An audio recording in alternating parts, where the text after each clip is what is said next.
So excited that you guys are here tonight. Like Braden said, I mean, we just 3 years ago sort of threw up an announcement that said, "Hey, creatives and entrepreneurs and small business owners in Orange County, let's get together and start having conversations and find out ways that we can connect and encourage one another." And the name could not be more literal. Literally, we are connecting things and people and ideas. So here we are, and that's the point of tonight. We do have an amazing opportunity to get to hear from an amazing individual, Jeff Yokoyama, who goes by Yoki. Can we give it up one more time for Yoki? Thank you. So I haven't told you this, Jeff, but I have a question. Do you have any other like 1980s born human beings in here? So I don't know if this is the case for you, but Jeff, you basically outfitted my entire upbringing. Seriously, my aunt was a buyer at a Nordstrom in San Diego, and she always sent us like the coolest brands that were like coming out. And Maui Sons, Jeff was the founder of that. Worked on Pirate Surf. Then he worked at Quicksilver. Worked as a designer at Stussy for a while, founded Modern Amusement, Generic Youth, probably other things in the mix that I didn't mention, but Jeff has been at the forefront of creating a lot of amazing apparel brands over the years, and just so excited to get to chat more with you and hear more about sort of your creative insights and all that you've learned over the years. Have you learned something? A little bit. A little bit, okay. Yeah, that's what I was hoping for.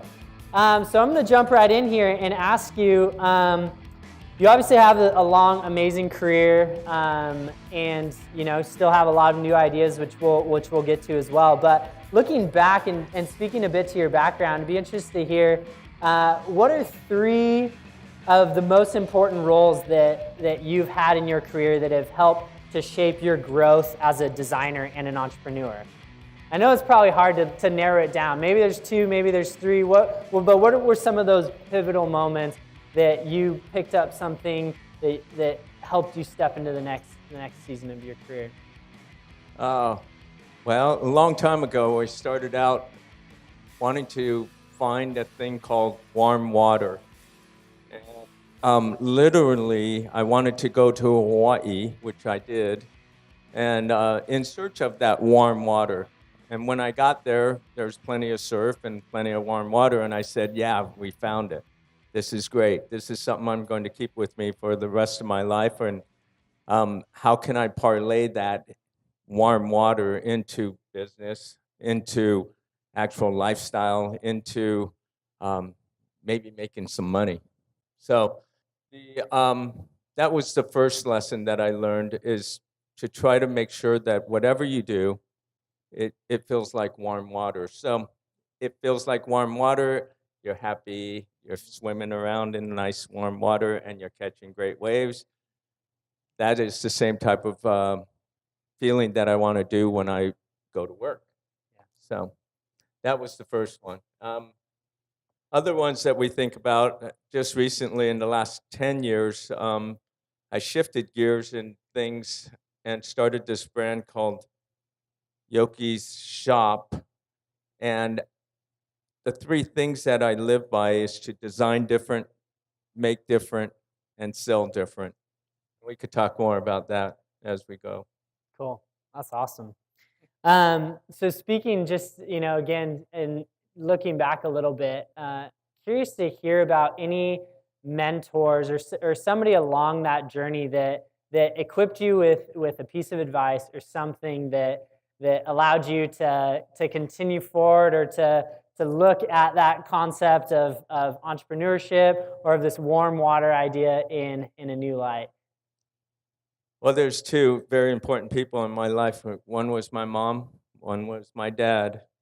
And on behalf of my dad's side, what I learned is that, well, he's a dentist. He was a dentist, and we lived in LA.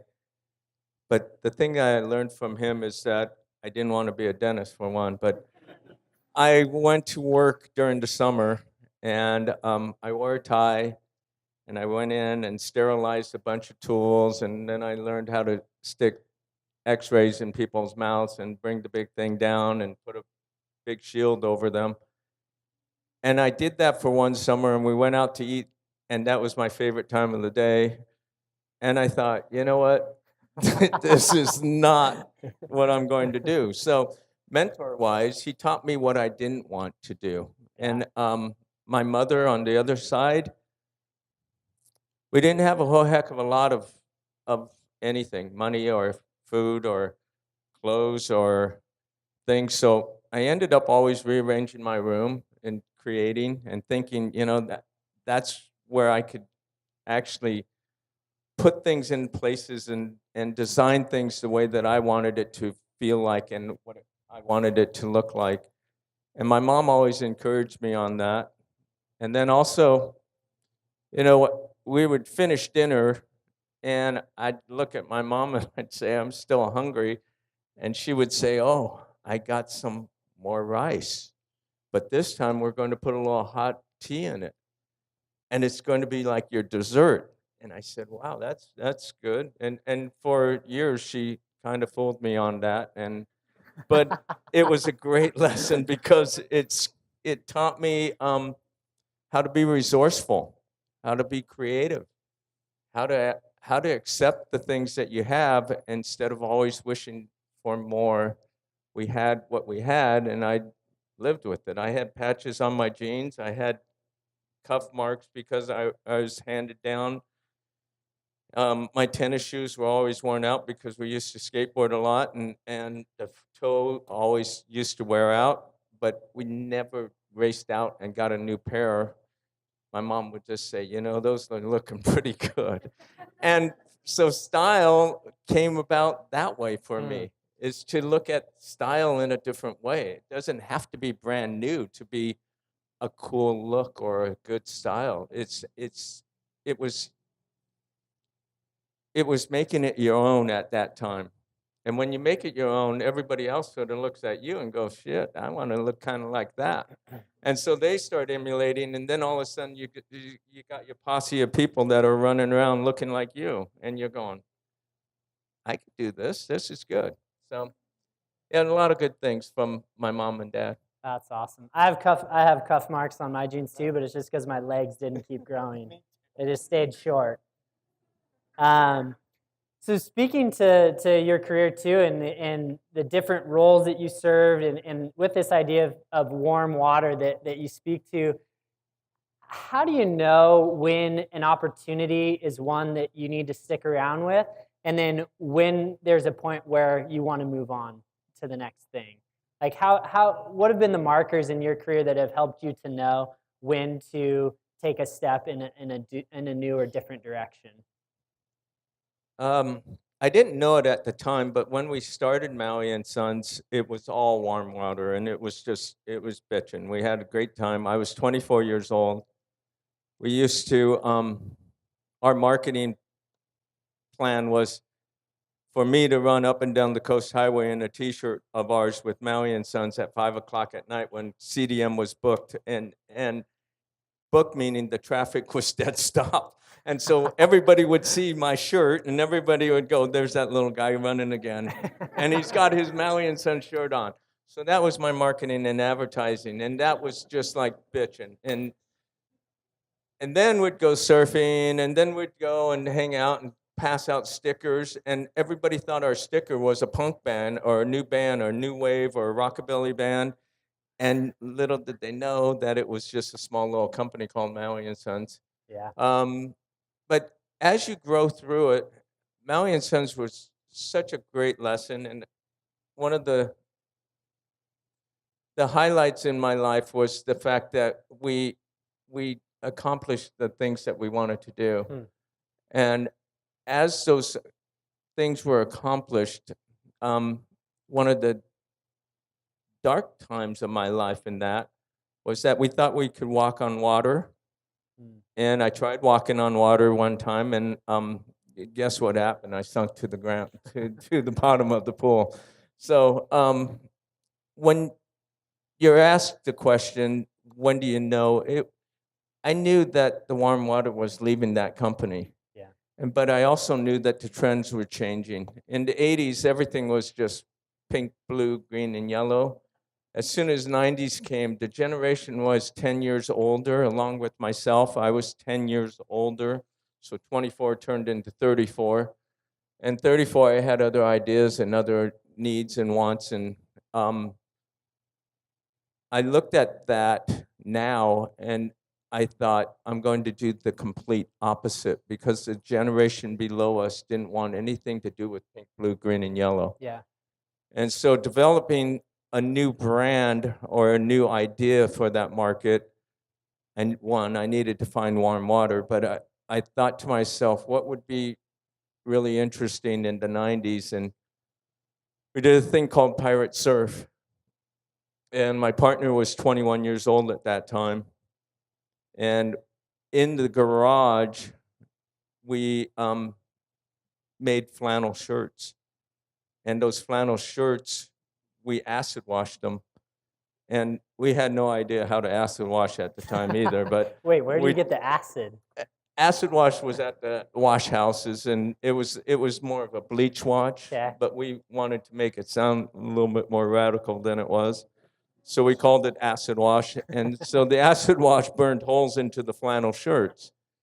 And I looked at my partner, and he's 21, going, "Shit, this is the best stuff ever. It's so punky." And he was listening to GBH and Minor Threat and all these. I mean, I was like, "Ha!" And coming from pink, blue, green, and yellow, and everything, big smiles.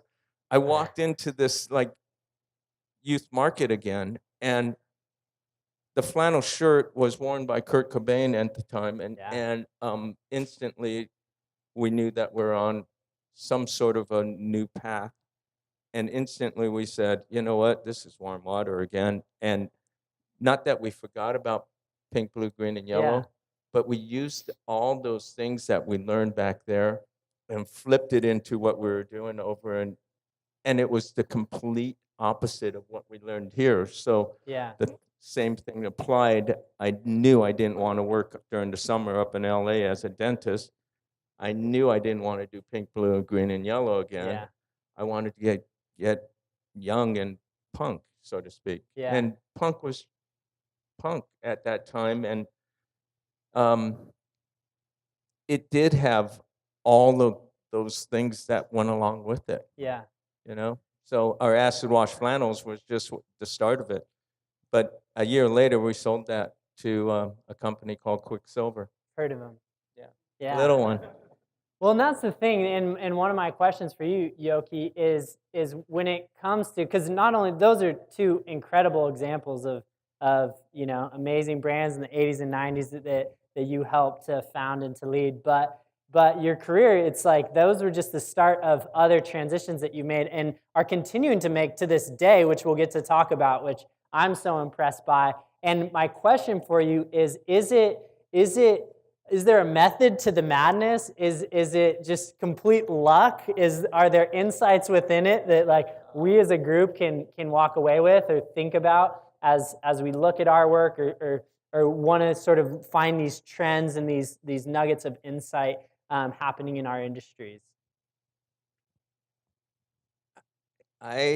Tell us all the secrets. Don't know. Just like lay them on us. We won't tell anyone else, right, guys? This is just us. Well, this is safe, and the cameras. If you go back in time again,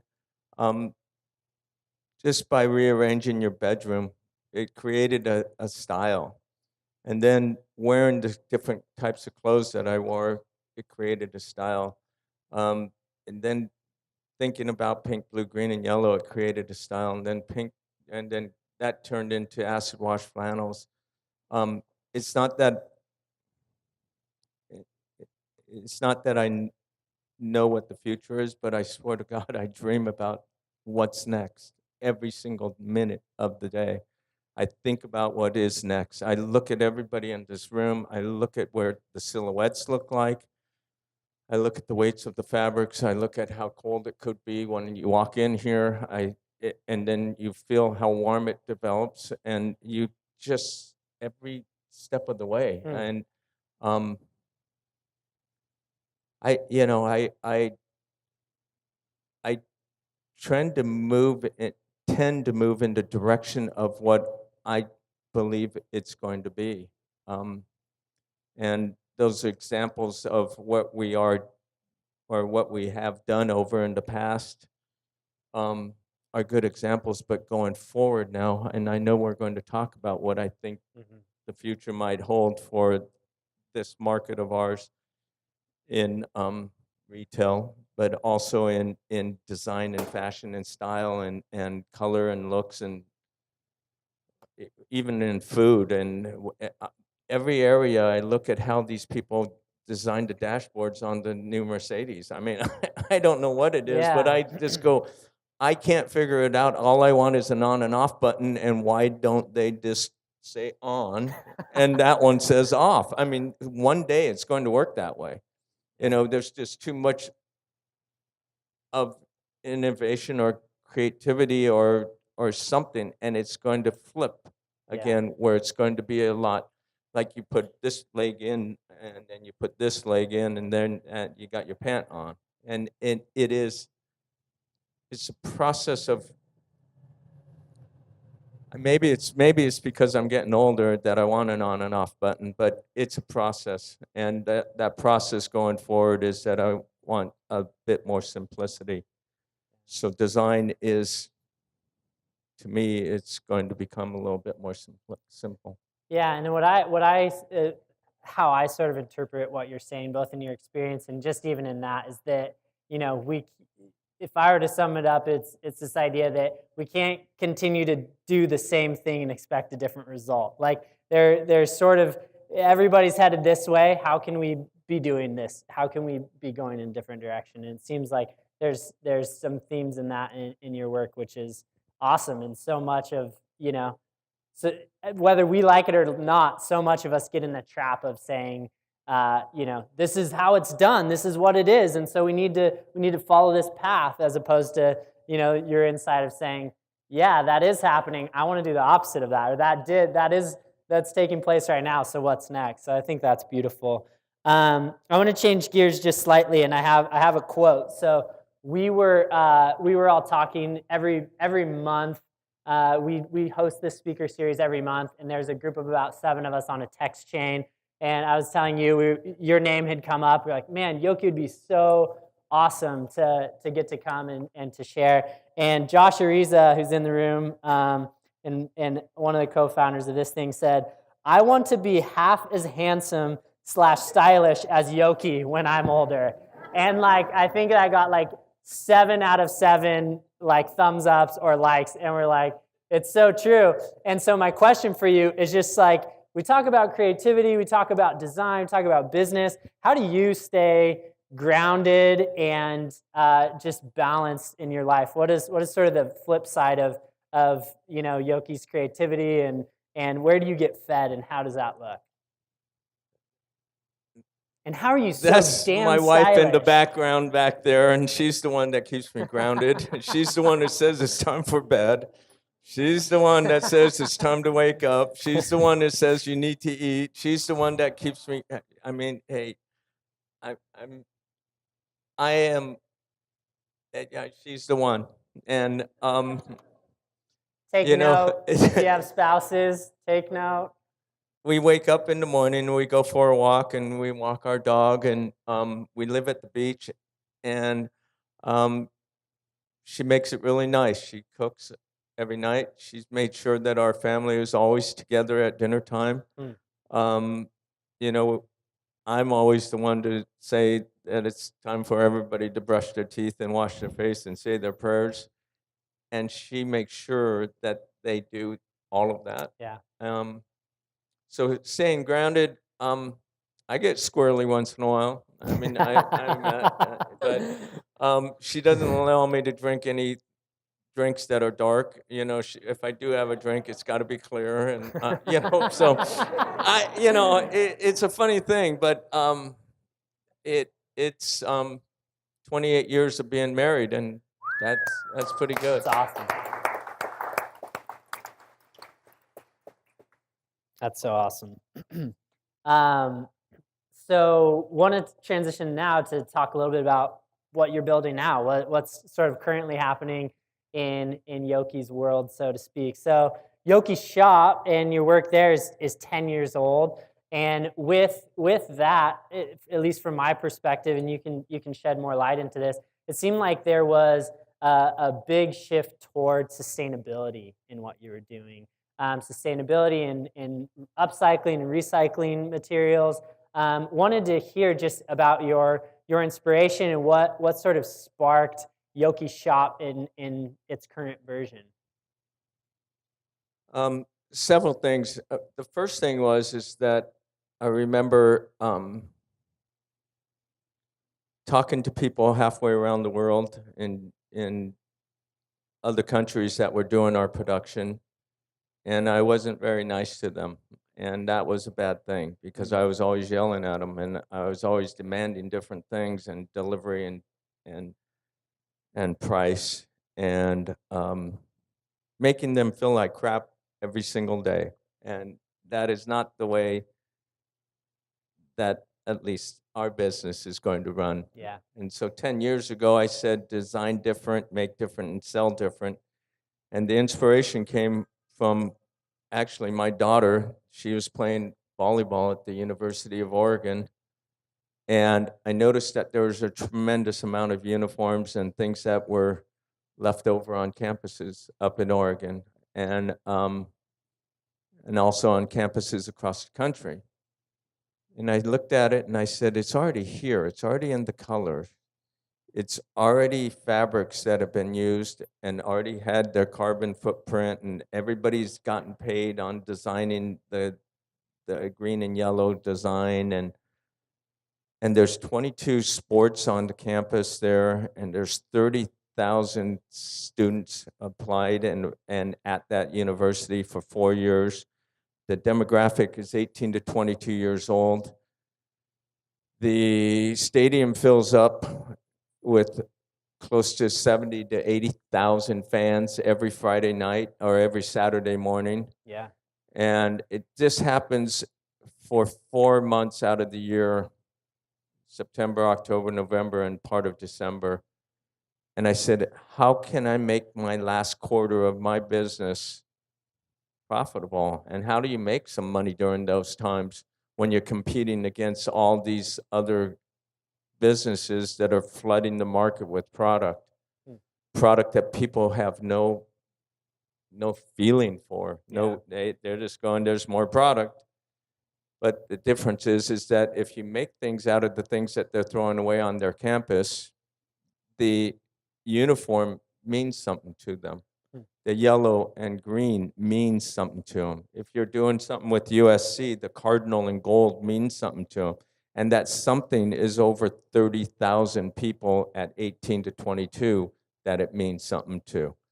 I don't see Pac Sunwear or Macy's or having 30,000 people wanting one colorway at 18 to 22-year-old demographics, or a meaning for another sweatshirt that would sit on the rack along somebody else's sweatshirt, and going all the way back that those sweatshirts came in at a lower price because that guy yelled at those guys a little bit harder than I yelled at.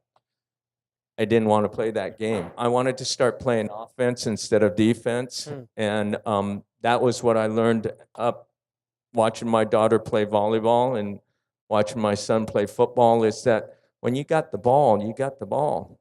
You could whip it up, and you're not backpedaling. You're not playing zone defense with two guys double coverage, and you got three guys flooding the zone. You're the offense, so you could start calling the things that you want it to play like. So when we got all these uniforms from USC and we started cutting them up and making duffel bags, T-shirts, sweatshirts, hats, we knew that the buyer wanted cardinal and gold. Yep. I didn't know if the buyer in Florida wanted cardinal and gold, but chances are they didn't. They wanted what Miami's colors were. They wanted what the Gators were wearing, but nobody was supplying that. Everybody was saying, fluorescence in this year, or floral prints are in, and then if we put them in camo colors, we're going to solve the problem. Well, everybody ran and looked the same, and I said, I'm going to go the opposite. We're going to look the same for the people that want cardinal and gold. If you want Texas colors, go to Texas because they want them. So that was just the start of the concept and the inspiration behind it. And then on top of that, it was the ability to do something good for the country. Instead of throwing those things away or burning those uniforms, again, from 22 different sports on campuses, we started producing cool shit, and people liked it. And then we got recognized as being the most expensive garment in the bookstore, but if you wore this logo, everyone knew that you were participating in a good thing instead of like me yelling at the factory, because that's not a good thing. Yeah. So That's I've always loved. Yeah, you can clap for that.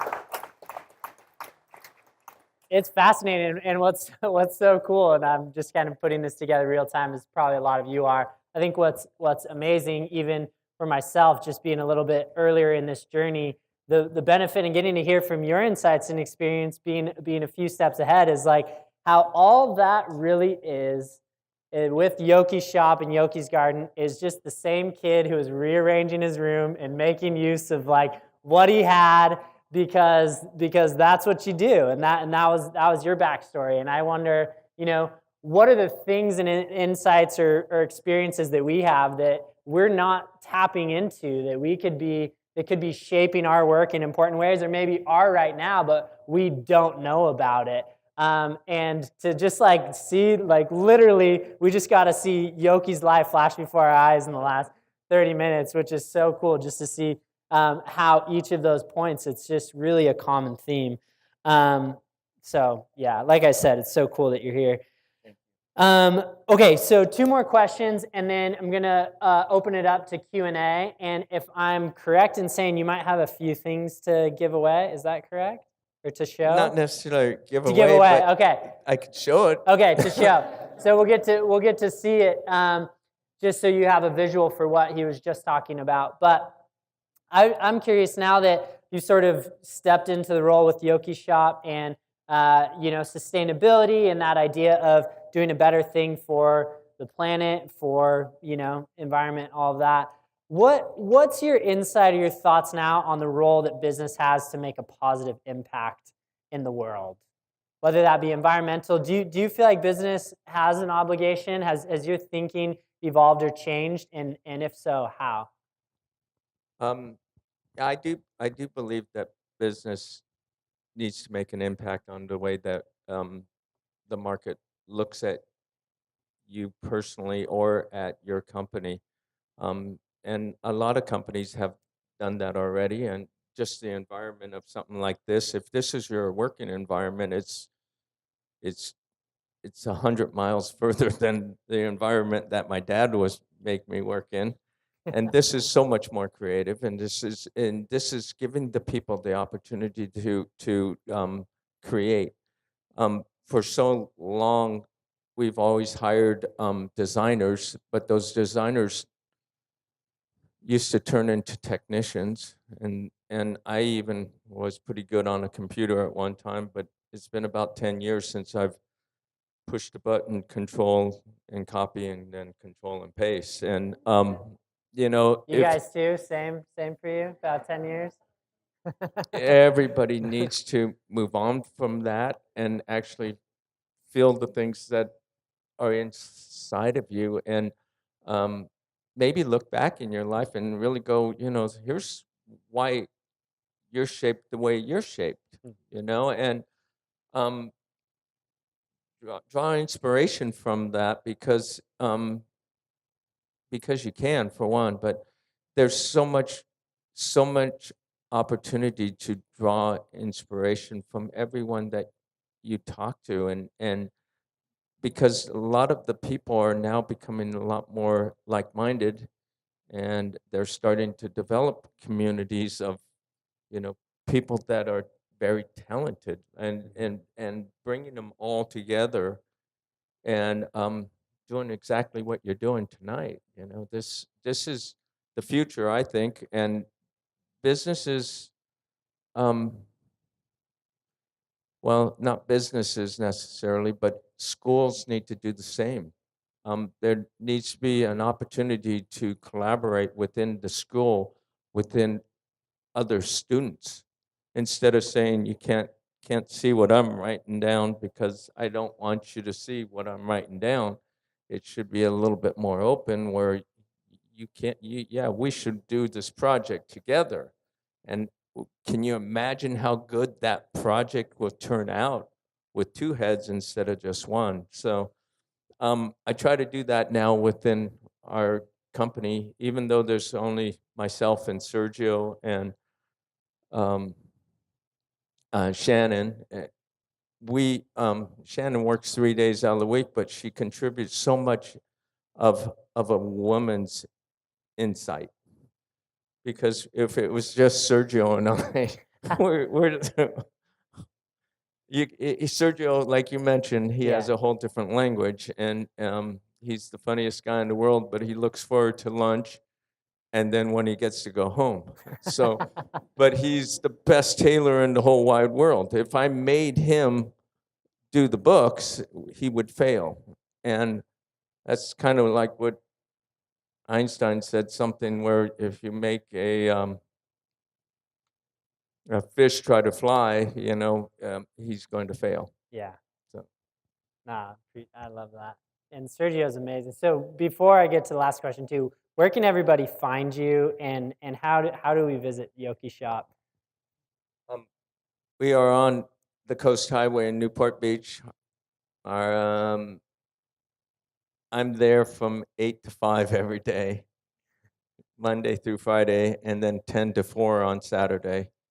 Um, I, I love the place, and everyone should come and visit because I think you would end up enjoying what you see and what we actually produce and how we produce it. So it is it's a really honest way of a good day's work, hard day's work. Yeah. And you'd get to see of what we're talking about, a physical form of Yoki's tinkering and making creative space out of found objects, and just his creativity on display in their shop. So definitely check it out. So one of the things, just as we sort of land this plane, um, talking about doing things differently, and talking about, you're in the clothing business, as am I. Retail is an interesting, we're in an interesting space right now. When you talk about selling different, what does that mean to you, and how do you sort of see the environment shifting around this retail model? Um, yeah, the third part of our thing is selling different, and selling different is at first was to sell to the end user. Now it's sell to the end user and actually involve yourself with that end user. And actually become friends with them. You don't need to sell the whole world of people that you don't necessarily even come in contact with. It's much more refined, and it's come down to building a community, and it's almost to the point where, like, we make what we make, you make what you make, and we enjoy purchasing from you, and you enjoy purchasing from us. But somebody else makes food, and we go to their restaurant and we support that, and somebody else is making leather goods, and we go and get our backpack from them. But it's selling to people that you actually know, I think. Yeah. And they are buying from you, and you are buying from them, and that's a small start of what I think is happening in retail. Hmm. I know there's a bigger stroke there. There's a company called Amazon that is doing something, I guess, tremendous and big and cool and Whatever. fancy, whatever, right? But I do think that little groups like this, we could be sustainable by just participating in everybody else's business. Yeah. No, I think that's awesome. And a good word, I mean, and a good sort of point where that's what we're doing here tonight. It's why we exist. It's why, we hope to get in the room so we can support and know what's going on in and around Orange County and know places you need to buy clothes from. And yeah, we're so excited that you were able to join us. Can we give Yoki a big round of applause? Thank you.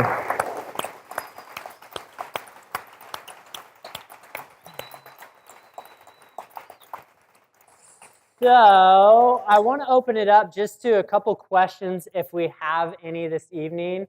Yeah, we can do that for the next, let me see, what time is it right now? Yeah, we have the next like 10 or 15 minutes. So what questions do you guys have? What can we answer for you? This is a really cool opportunity to ask a really cool guy some really good questions.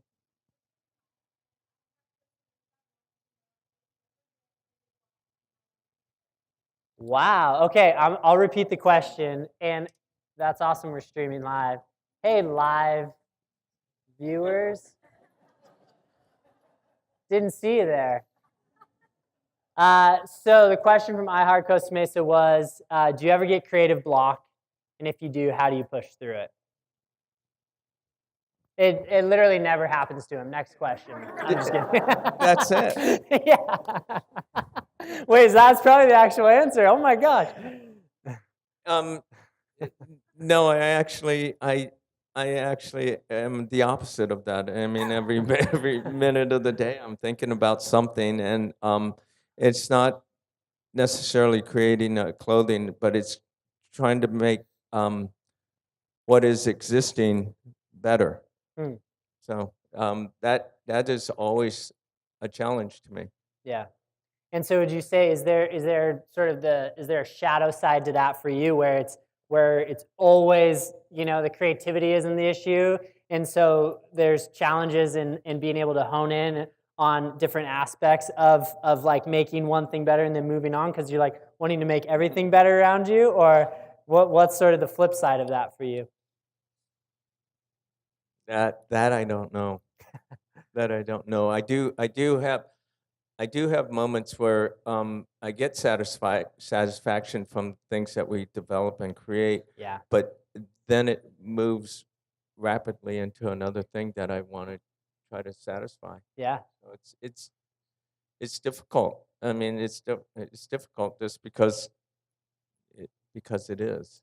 No, absolutely. True. Yeah, no, it's like on every at whatever point of that spectrum, like it's not that it's all, peaches and roses, if that's even a saying. No, it's not. I'm seeing stark, yeah, that never has been said ever before. Got it. I saw another hand go up back in the back. Yeah.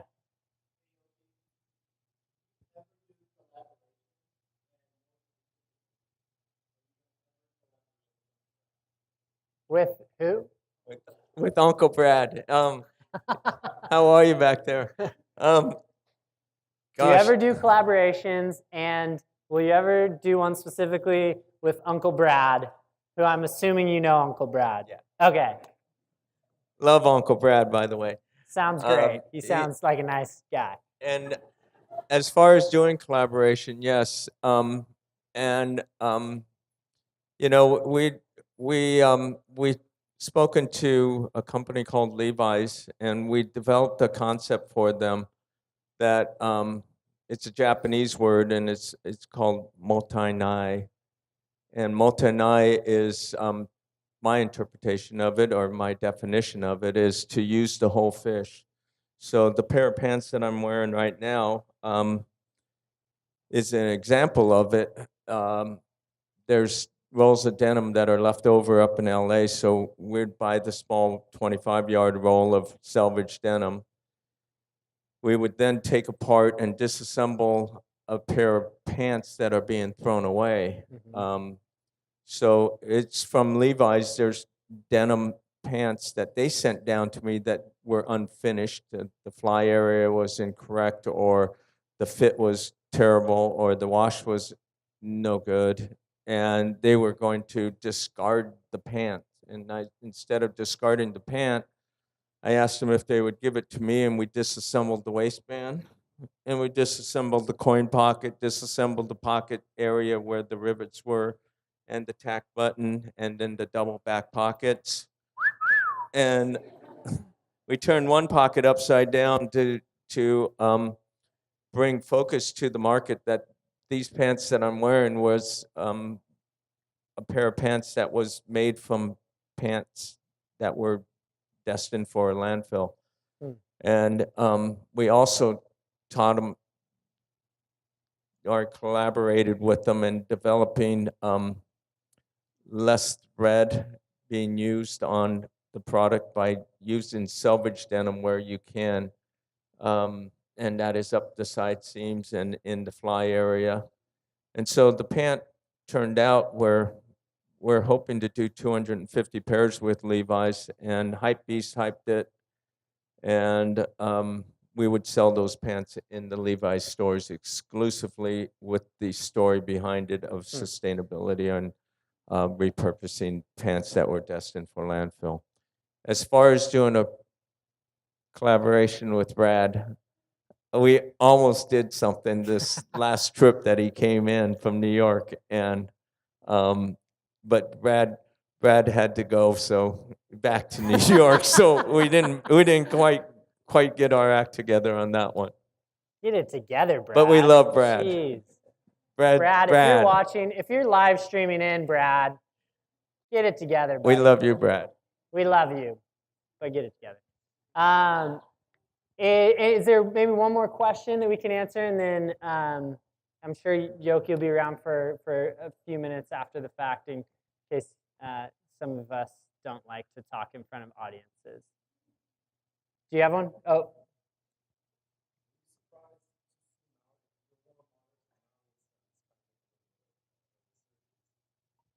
Yeah, so I'll repeat that just so everyone in our live stream friends can hear.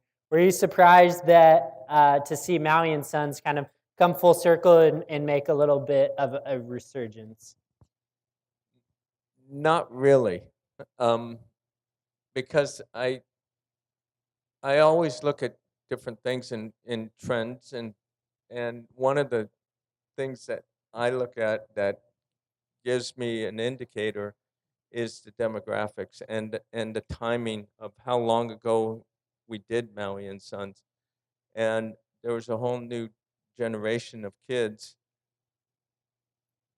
that were kids from the parents that were from the 80s. And these parents wanted to turn their kids onto it, and along with turning themselves back onto it. So what is next as far as new companies coming out? I've actually been commissioned to bring back the line called Pirate Surf.